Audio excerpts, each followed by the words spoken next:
Hello everyone, am I audible? Yes, Yes, ma'am. ma'am, you are audible. Good evening, ma'am. Good evening. Hi, how are you all okay? Yes, ma'am, we all are okay. How are you, ma'am? I'm doing good as well. So I welcome you all for today evening session. It's a very simple and a very interactive and a very informative session. And the majority of the things is what you all know already. But we are going to go more in depth about every topic and understanding that how the things can be changed. So today we are going to understand about the functional mobility and the gait training in geriatric individuals. So today we are going to understand about gait training, assistive devices, balance and fall prevention strategies, and in the end we'll keep a discussion round about the cases. Today, first thing we are going to understand gait training. What do you mean by gait, first of all? Anyone? The walking, the 8 stages in the gate, all, I mean, from um, loading, from start of the loading phase to end swing, the movements are called gait. Very good. Anyone else? The locomotion of our body is called as gait. Very true. So very truly mentioned by everyone. Gait is a form of physical activity, is a form of physical therapy where we improve the walking ability or the locomotion of a person. It also in gait as an overall activity involves strength, balance, and coordination among the upper limb and the lower limb. The gait training means if the person is not doing walking properly, we need to train that particular individual. So gait training can help to improve the muscle strength and the joint mobility, improve the balance and the posture, develop the muscle memory of the walking pattern inside your brain, build the endurance, retraining the legs for repetitive motion, reduce the risk of fall, and also increase the mobility. Okay, so can anybody tell me why gait is affected in elderly population and why we need to train them? Ma'am, There because are of so many things muscle associated. strength. Okay, everybody, one person can speak so that everyone can understand. Okay. First, the muscles are affected. Uh, the musculoskeletal part is there. Then comes the neuro part, where the brain cells are dying. The motor neurons, they are affected.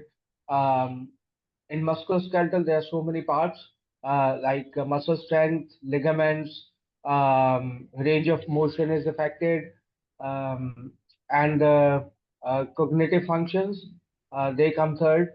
All these position sensors, um, the chemoreceptors or the proprioception, all these are affected, and that's what's going to affect the muscle, the gait. Sorry. Very nice. Anyone else? Ma'am, because of reduced muscle strength and reduced calcium and vitamin D levels and reduced exposure of sunlight, and because of disengagement of the surroundings and environment portion also, deformities are increased in elderly patients, so their gait is affected. Very In correct. addition to the things I mentioned before, the efferent sensory pathways like vision, auditory deficiencies, they can also contribute to gait disturbance. Very true. So any of the functions or any of the systems which are involved in the Hello, locomotion. Hello, yes. ma'am. Due to change in the posture, the center of gravity little bit shifted anterior in the sacrum 2 area. Very true. Very nice. Posture is the one of the major reasons why the gait is disturbed. Also, any of the systems which are affected in the locomotion pattern or in the walking pattern that can give a problem to the gait. Imagine the person has arthritis. We need muscles and joints to move, right? If the person has arthritis and the joints are bad and teared, there's a lot of pain. The gait will be altered. If the person has stroke, one side of the legs are going for paralysis. Obviously, the gait is being altered. So there are different conditions which overall focus on altered gait pattern in the geriatric population. Before going to which patterns are disturbed, we have to understand the normal gait cycle. So can anybody just in brief can explain me what is gait cycle and what are the components of gait cycle?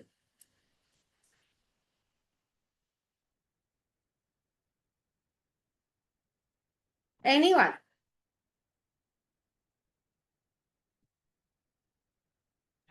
Hello, ma'am. Gait cycle can be divided into two phases: stand phase and swing phase. In stand good. phase, it starts from heel strike, mid stand, heel off, toe off, and in swing phase, it start like initial swing, mid swing, and terminal swing. Stand phase considered 60% of gait cycle, and swing phase considered 40% of gait cycle. Very good. Very nice. Anyone else? Apart from the phases and the percentage, any more details about the gait cycle?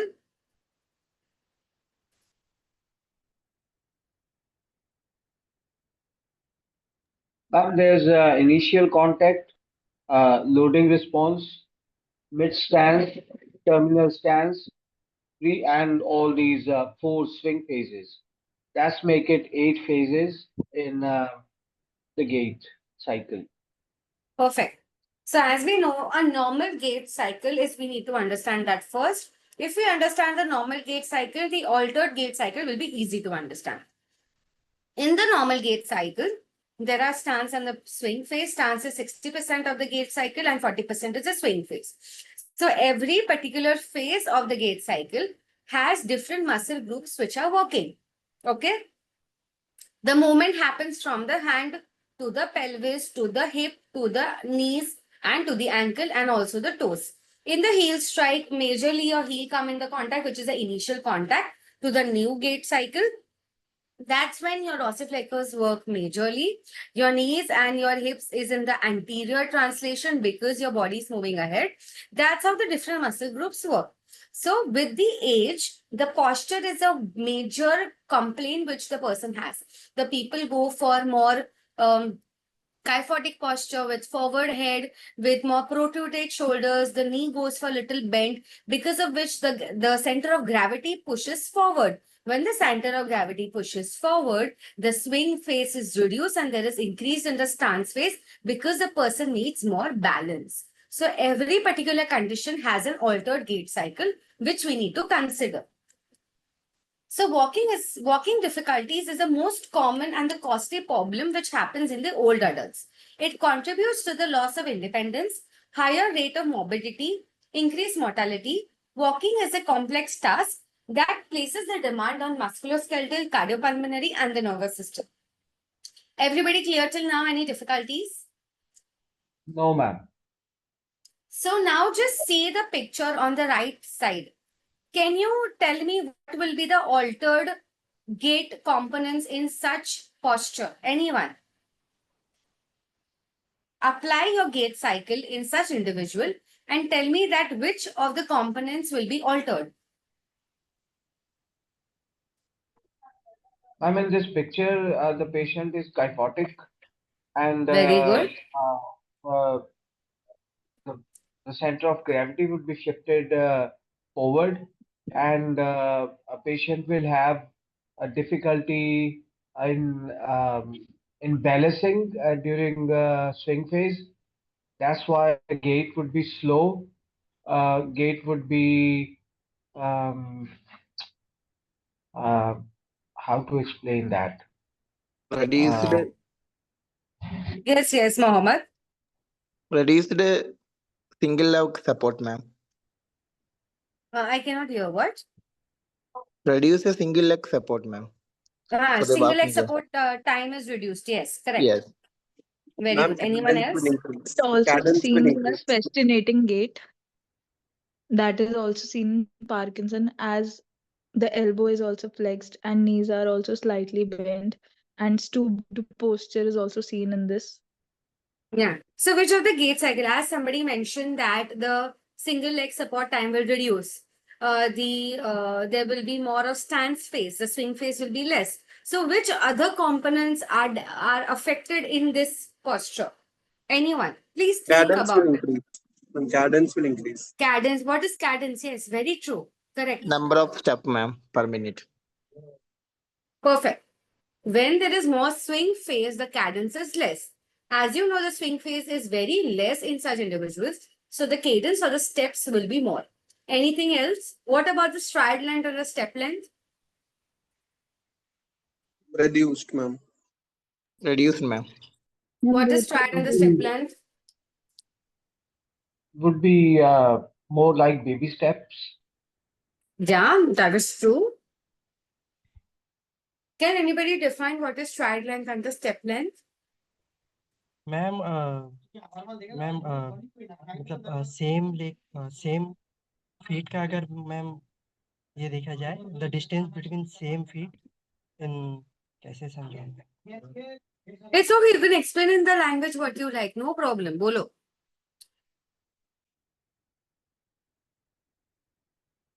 If the Ma'am, right अगर- leg is moving first, तो yeah. Ma'am the distance between left and right leg अगर right leg first move हो रहा है तो उन दोनों के हाँ। बीच में डिस्टेंस होगा वो होगा स्टेप लेंथ और हम्म। सेम राइट लेंथ जब लेफ्ट लेंथ आगे जाएगा तो सेम लेग का जो दो डिस्टेंस होगा उसको स्ट्राइड लेंथ बोलते हैं Okay, very true. Correct. Perfect. So everybody mentioned correctly. Typically, the biomechanics in such posture, there is a flexed truncal posture which causes a reduction in the hip extension because जैसे आपका trunk आगे जाता है, hip flexion already हो रहा है. So mid to late stance, there will be decrease in the ankle plantar flexion. As you know, ankle plantar flexion is not there because knees are already bent. When the knees is little bent, your plantar flexors are not working properly. So the push of face and the movement will be disrupted. There will be reduced rate of momentum from the pelvic area. The hands are already flexed, so the hand swinging is also not present. The stride length and the time variability issues are there. And also the person has coordination issues and difficulty in transition from the stance to the swing phase.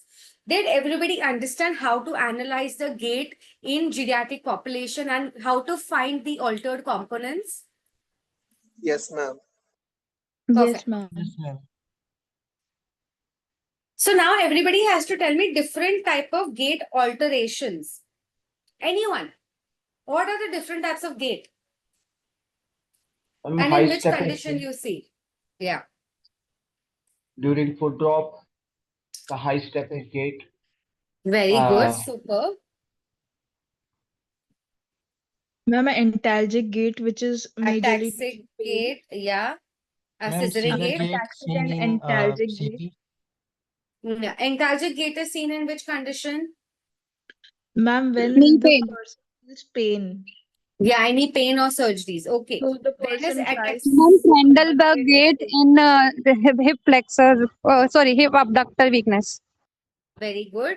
What about ataxic gait? Where is it seen?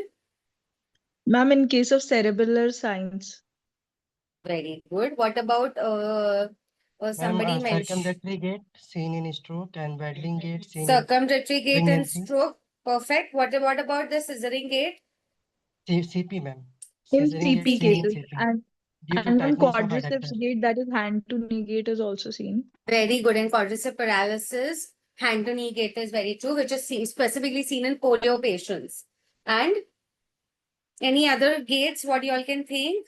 Which are most Ma'am, commonly what you see in Waddling gait geriatric seen in population? pregnancy, ma'am. What? Waddling gait, ma'am. Waddling gait. Waddling gait, yes. Waddling gait is the most common gait we see on day-to-day basis. Where do we see such gait? Ma'am, in pregnancy and in Bilateral low OA. leg Flexor weakness, pregnancy. Pregnancy से भी ज़्यादा in ONE, please. Bilateral ma'am, OA. bow leg. Yeah, Barrel leg. ONE, bilateral arthritis of the knee. The most common gait was what you see in day-to-day basis in your OPD or hospitals, also in your environment is waddling gait, which is specifically seen in OA patients. तो आपको दूर से पता चल जाएगा that the patient को knee pain. Okay, so this is how you have to catch the gait. You have to observe the gait. You have to assess the gait. Okay, so assessment of the gait can be two types, subjective and objective. Subjective means you can ask the patient to walk and take a video and see which phases are present, which are absent. Then you can do an objective assessment through any questionnaires. Okay, so this is how you have to compulsory do the gait evaluation in the geriatric patients, because gait is where somewhere the patients can have balance issues, may have falls, and can lead to fractures. Everybody is with me? Yes, ma'am. Yes. So already I have discussed this. Comprehensive gait assessment has to be done. Always check for the gait cycle. What is a gait cycle means? You will ask the patient to walk. You can do by observation, also by the video recording, which includes the stance and the swing phase to identify any abnormalities or the asymmetries. Second is the gait speed. Measure the patient's gait speed, which is a stronger predictor of the functional ability and the mortality in older adults. Specifically, the gait speed, there are many different gait speed assessment questionnaires which you can assess whether the gait speed is more or less and compare with the normal values. If the gait speed is less, means the person's risk of having falls and the balance issues is higher. If the gait speed is good, it means the muscle control and the balance is very good. Third is balance and coordination. Always check for sitting balance and standing balance, okay, which is inside the COG and also the outside the COG, because this will help to understand whether the risk of fall is present or not. And in the last, always check the range of motion, muscle strength, and the flexibility of all the joints in the body in order to understand whether if any of the joint is restricted. If the person has any hip operation and recently PFN or DHS surgery is done, obviously the gait will be affected because there is some kind of problem in the joint. So please take a thorough history, do the very detailed analysis whenever you want to do the gait assessment. And last, never forget to take an objective assessment like time up and go test, gait speed test, or dynamic gait index, or also you can go for Berg's balance scale. Everyone clear? Yes, ma'am. Yes, ma'am. Yeah. So any patient who Yes, comes to you, it's always important for you all to assess the patient thoroughly in detail before going into gait training. Once you have a good assessment, you will understand which components are damaged, which muscles are not working properly, and after that you can start with the gait training. So this is a ingest table to understand how do you have to do the gait assessment. First is the medical history, physical examination and functional evaluation. Always ask for comorbidity, check the muscle strength and flexibility, balance, coordination, gait cycle, gait speed, and see how it is impacting your gait, and then go for gait training interventions. So now you have understood that the person has some gait problem. So can anybody tell me different strategies how you can start improving it?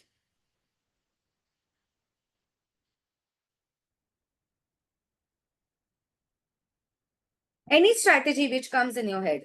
First of all, the complete assessment has to be done. Then, that what kind of problem is causing the abnormality of gait, and then we can work upon those things if the I guess for the condition, like strengthening of abductors, strengthening of quadriceps accordingly.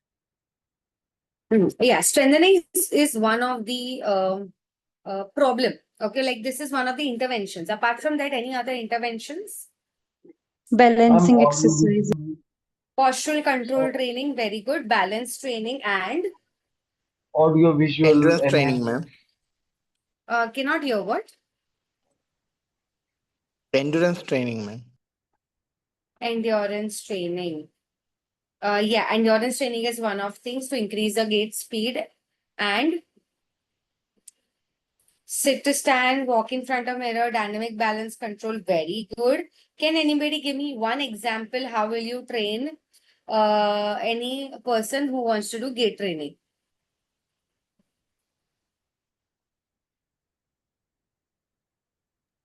Example, take your case and you tell me. Ma'am, first we will see that if the person needs support or not, that if the person needs support, we will walk within parallel bars or with some railing or anything or stick or any device. And if the person is able to walk, then we can start with first forward standing walkings, and then we can also initiate to backward walking, side walkings, side cross walkings. Very good. So first, always remember to start with the patient education. You have to inform the patient that this is a problem. What is the reason behind the problem? Is it because of musculoskeletal, neurological, or any operational or anything for that matter? You need to understand the reason behind. Once you find the reason behind it, you educate the patient about it. If you feel the balance in sitting only is very poor, sitting balance is only very poor, please give them assisted devices. Start with the sitting control. Once the sitting control is better, you feel the standing balance is poor, start with walkers. Then you can shift to canes, then you can shift to crutches, whatever according to the patient's situation. And then start with the gait training. So gait training, you have to find out the components which are affected. Suppose there is a foot drop case, okay? Because of any peripheral nerve injury. Okay. So now my major complaint is to activate the dorsiflexors and have the dorsiflexion movement. So first you have to focus on the dorsiflexion activation of the muscles. You have to focus on the range of motion. You have to focus on different strategies where the dorsiflexors start working. It could be because of muscle stimulation. It could be because of weight bearing activities. It could be because of any roots technique, anything for that matter. After that, you can also ask the person to wear splints. If you feel the person has foot drop, you can go for ankle foot orthosis. Then you can give them canes to walk. So always start with the problem and then go to each and every gait cycle. Once all the gait cycle is properly trained, then you can go to the higher training. It could be task-specific training like walking on different surfaces, hurdle training, stair climbing, perturbation training where you can make the patient walk on the treadmill, or overground training. Assistive devices, orthosis or canes can be used, and also progression management where you can focus on increasing the distance, duration, and adding the complex component. You can also increase the speed. You can ask the patient to walk in a particular time duration from one side to the other side, or with any sound signals you can do. So these are the different training components which you can intervene in the particular patient. Clear?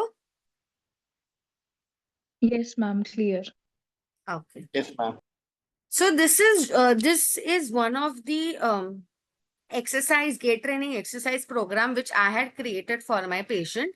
So this is how you can create a gait training program.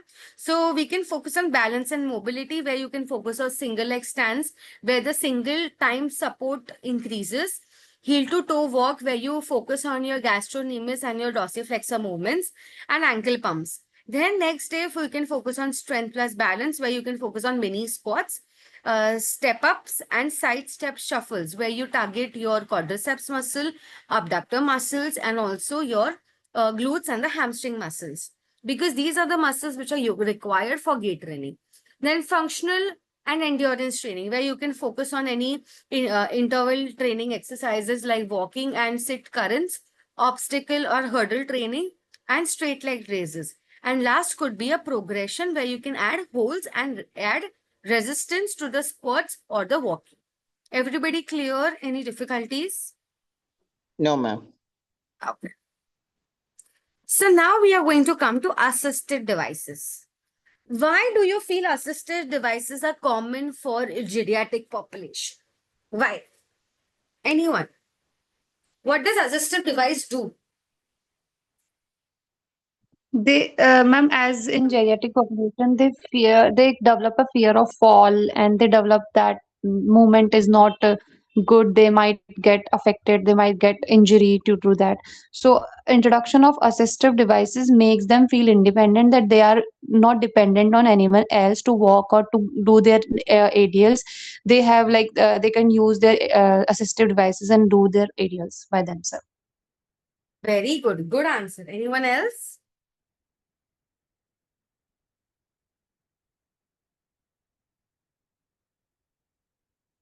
Very nice. Anyone else?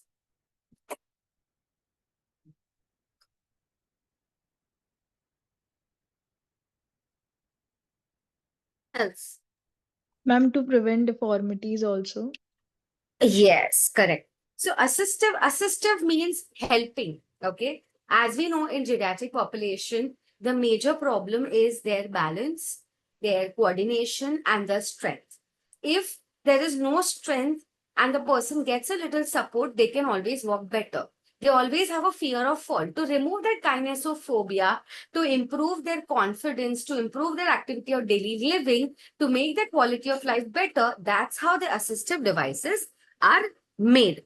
Assistive devices are any device or equipment or gadget that helps to bridge the gaps in person's ability to live full, independent, and fulfilling the life they want. Assistive devices can help many different people in different ways, but for elderly people, the main goal is to reduce the support, to improve the care, and also to make them more mobile in the environment and reduce the home stays. There are different type of assistive devices. One is communication devices, mobility devices, vision devices, hearing devices, and cognitive devices. Any of these aids are called assistive devices. It's not always canes and walkers. It could be any of the component which is helping any individual or the geriatric population is an assistive device. So in communication aids, it could be any alarms, it could be phones, it could be GPS trackers. In mobility aids, could be canes, walkers, wheelchairs, or stair climbers, or grab bars. Vision aids, it could be spectacles. Your glasses are also an assistive devices. Lenses, and these can help for vision. Hearing aids, with the age, as you know, the hearing problems also happen because of degeneration. So the machines which the geriatric population use is also an hearing assistive device.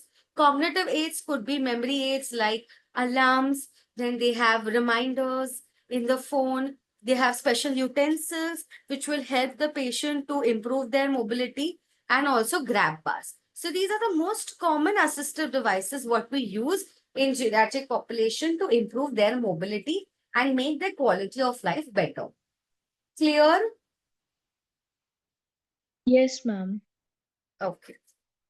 So as you can see in this picture, there are different kind of assistive devices which are usually used in the geriatric population. One is walker, wheelchair, most common.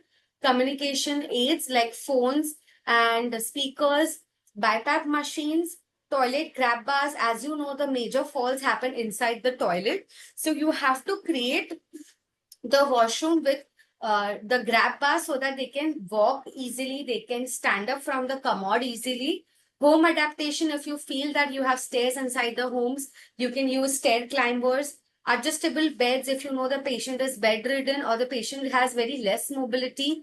Adaptive clothing, where you can use more Velcro strips, not buttons and zips. Also for seeing or monitoring anything, you can apply any TV appliances, and also you can use the motorized wheelchairs to move from one place to other. Robotic vacuums, if you feel the old age individuals are staying alone, they cannot do the activities of household, the robotic vacuums are also available. Video doorbells, and also nowadays, you know, with the button, the fan can be on, the light can be on. So these are making your life much more easier, but it is always better to give the devices to somebody who requires it. I have seen many people who take the devices even if they don't require. Okay, if you feel with proper assessment that these devices should be incorporated, then only give, or else start training the patient for the physical therapy and the strength training and make the patient more independent. Clear? Yes, ma'am. Yeah. So you have to find the patient who requires a particular aid and then only give the assistive device. If you feel the patient can walk on his own with good physiotherapy treatment, so please focus on the treatment. So every person or every condition can have different aids. For dementia, you can use more alarms, you can use wearable devices, you can use more mobiles for understanding them. For spinal cord injury, you can give more orthotic management, you can give canes, walkers. So depends on the condition, you can use different assistive devices and make their physical therapy as well as the quality of life better. Everyone clear with assistive devices?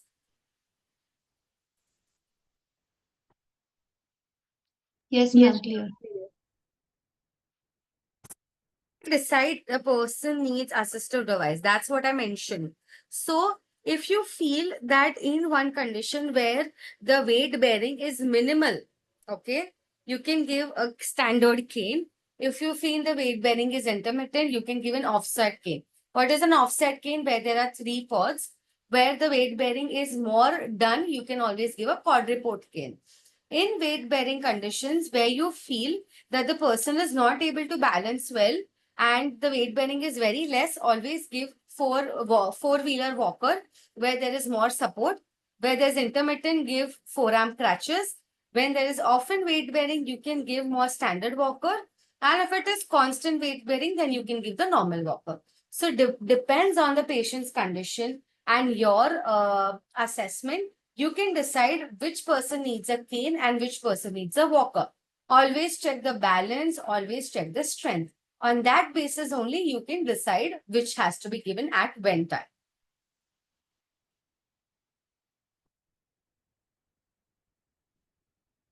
Now we are going to understand balance and fall strategies. So can anybody tell me what is balance, first of all? Why balance is important in our body?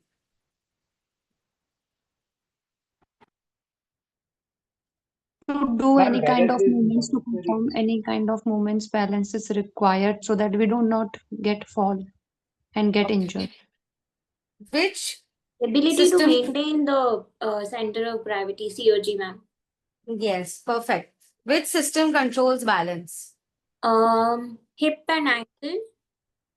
That controls balance? Cerebellum, cerebellum. ma'am, cerebellum. Cerebellum. Cerebellum helps for balance and coordination. Correct. Only cerebellum or any other joints, other systems also? Ma'am, vestibular system. Yes, very good. Vestibular system and Visual. yeah, the 3 major is cerebellum, vestibular system, and vision. If any of these 3 is damaged, the balance is damaged from the higher center. हाँ ठीक है, peripheral के लिए yes, because of joints and that all thing, but that is not important. That can be trained. But any problem from the higher center is only the problem. The balance will not be relayed to the peripheral centers, and the balance can be affected. Very true. When the balance is affected, there can be fall, there can be fractures. Okay. So it's very important for us to assess the balance. So we have already discussed this in previous lectures. So now you have to tell the answer. In which conditions or in which different risk factors the balance is affected? Anyone?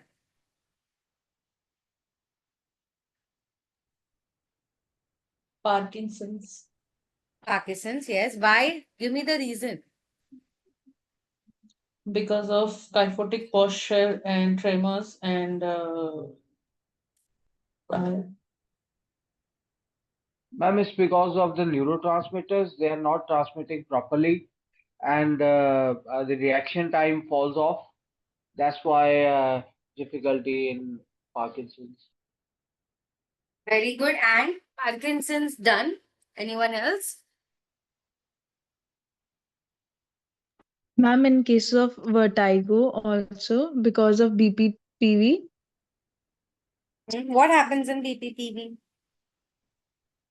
Ma'am, due to the changes in posture when we sit to stand or we do a variation in posture, so the person feels slight hallucinations or slight risk of falls.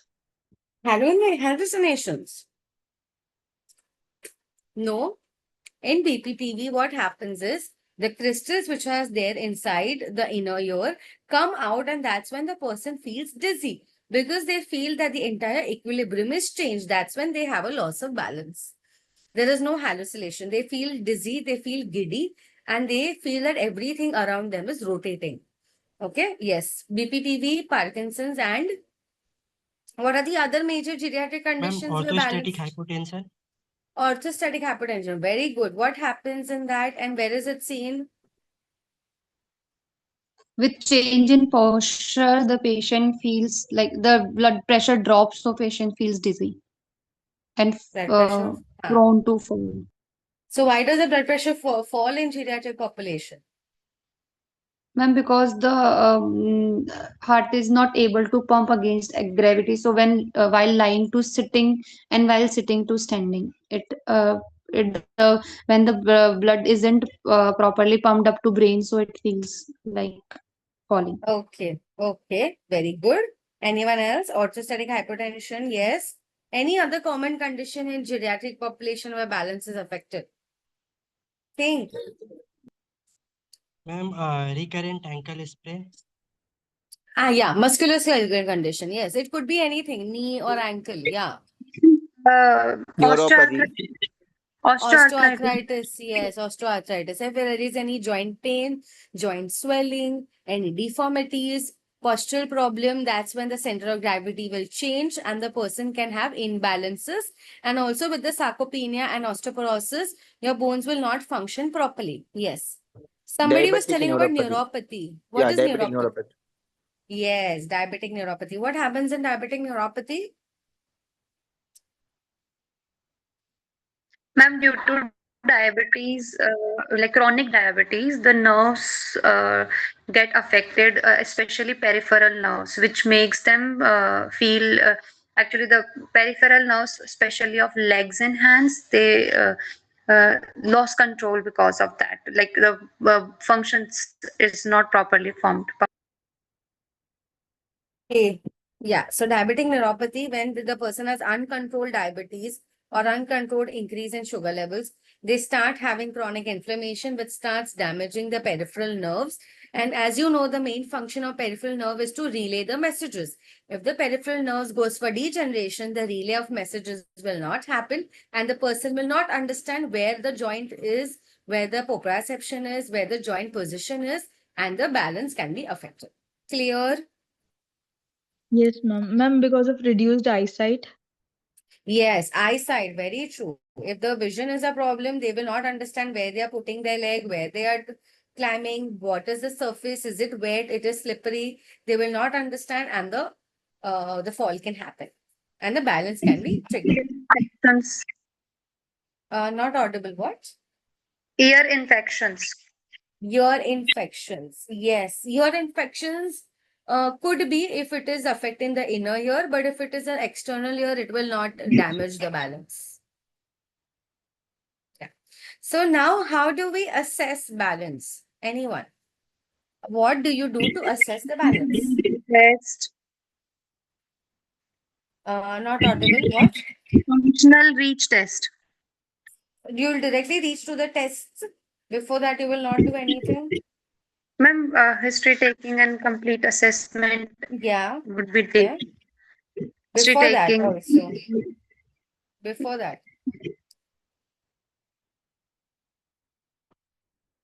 So you do the physical assessment with the history taking assessment also. Please go for an subjective balance assessment.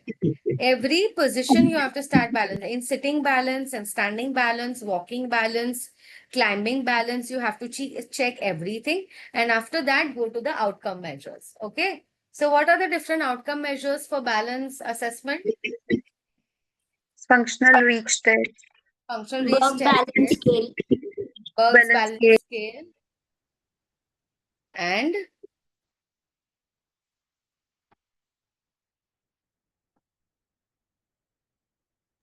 Ma'am, SCBT test. SCBT. What? Ma'am, star execution balance test. Yeah. Yes. Yes, that is also one of the nice tests. Get the patient to conduct that test. Not audible. What? Is it possible, like, is it feasible to conduct a star excursion test in geriatric population? Depends. You have to check how mobile and how functional the patient is. If the patient is, you can do. But if the person is not, then you can just focus on the geriatric scales like senior fitness battery scale, senior performance battery scales, then Berg's balance scale, then time up and go test. So Ma'am, these are the tests. mini best test also we can use. Yes, Bini Best test also you can use. So go for more simpler tests. If you feel the geriatric population individual is fit and they're able to do the test, you can go ahead. No problem. Okay, ma'am. Everybody understood? Any difficulties? Yeah. So, before balance assessment, also as correctly mentioned, check the health of the patient, ask the history, overall assessment check for the medications, exercise programs if they are doing any, go for safe footwear. Okay. So when you have understood that the balance is affected, after that you need to now understand which components are damaged. It is because of the footwear, it is because of the peripheral problem, it is because of the central problem, it is because of the joint problem, or any medication problem. So you have to understand the problem where the balance is coming from and start doing the prevention strategies. So always make sure that you understand what are the fall tools, and also make sure that the tests are in handy with you. You also have to review the medications. If you do feel that the patient is taking the medication which is making them drowsy in the daytime, that can also cause more accidents. So you have to ask the physician to change the timing of such medications. Also do an exercise program where the strength is developing, endurance is developing, and that can help to improve the balance. Then is safe footwear. When the person is walking, the footwear has to be more gripping. It should not be slippery. Okay. So always choose the footwears which are anti-skid, which has good grip. Then is a clutter removal. Clutter removal means the pathway has to be clear. There should be no hurdles. Better lighting. When the geriatric population is moving inside the house, the lighting should be better so that the vision can be clear and the patient can walk properly. They can also use assistive devices like any canes, walkers, or grab bars if needed to maintain the balance. Bathroom safety, as you know, the major falls happens in the bathroom. So make sure that the area is well cleaned. It is not always wet and should have grab bars. Bedroom changes, make sure that it is safe for the patient. Anything which is sharp should be sealed properly so that they don't hurt themselves. Kitchen has to be updated because everything should be in reach with the patient. It should not be very far so that they have to, come on the heels or come on the toes and take a particular object where the balance is at a risk and the patient can fall.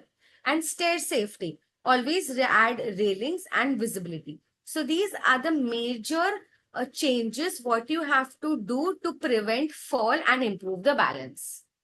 Clear? Yes, ma'am.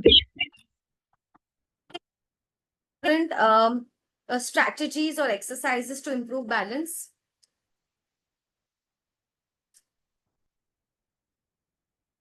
What are the different strategies and exercises to improve the balance? These are the external changes, but any particular exercises which you have done for your patient?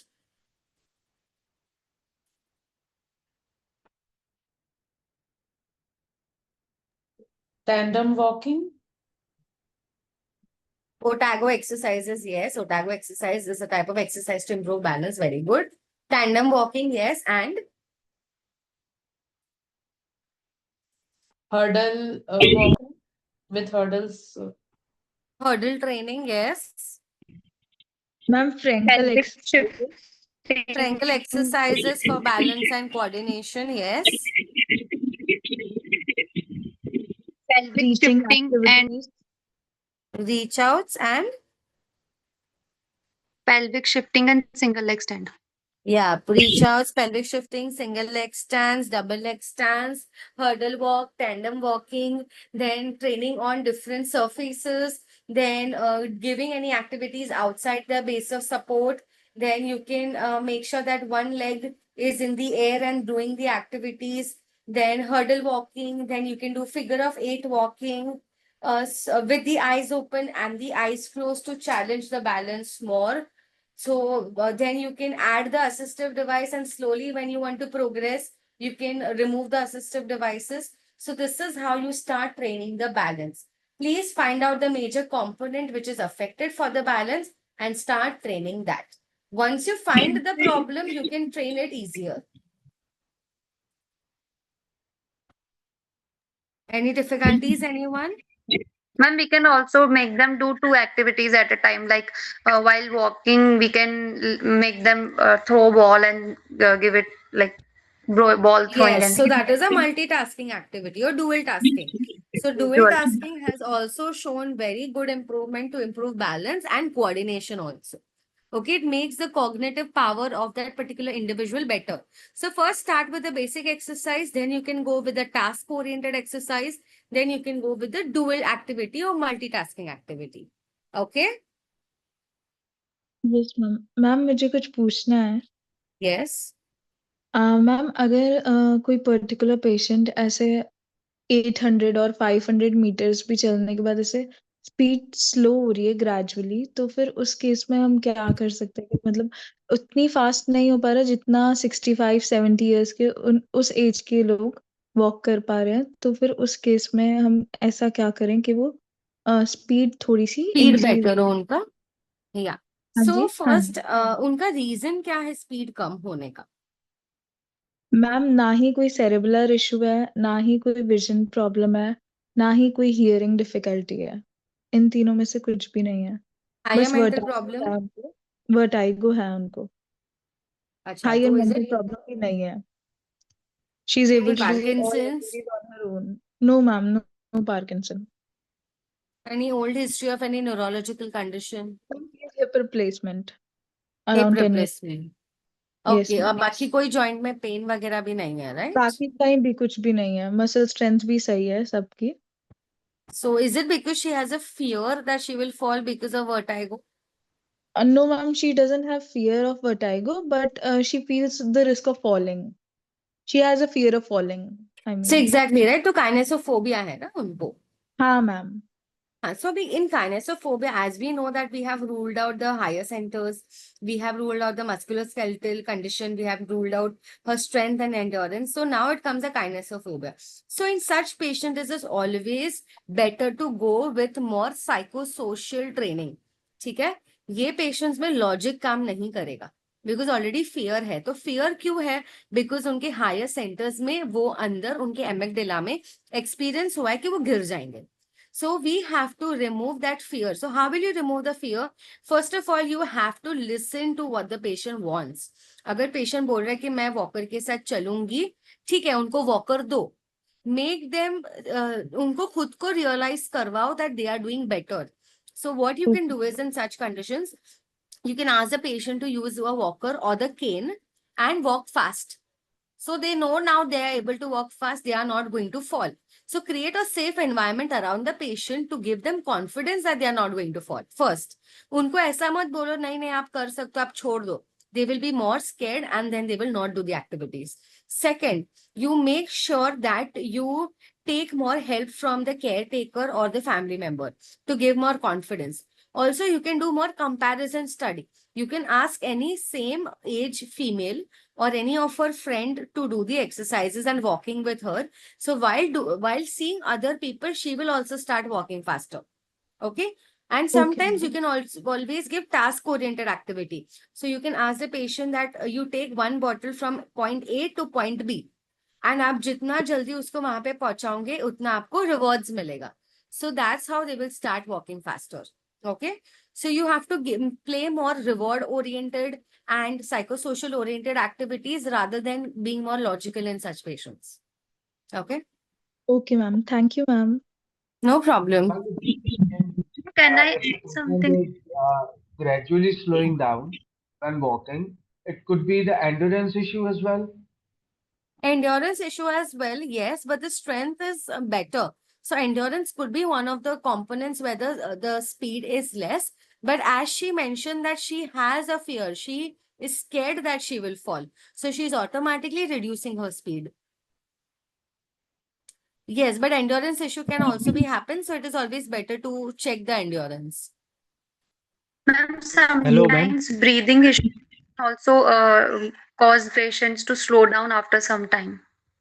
Yeah, so if you feel that the patient is becoming breathless and because of that they are slowing down, so please go and check your cardiopulmonary system if it is because of lungs or it is because of the heart. But ma'am हम लोगों को ma'am low back pain भी check करना चाहिए ma'am, क्योंकि spinal stenosis में ज़्यादा मतलब मैम न्यूरोलॉजिकल क्लॉडिकेशन में स्पीड कम हो जाता है मैम। पेशेंट जब चलते हैं तो उसके बाद उसे पेन होता है मैम।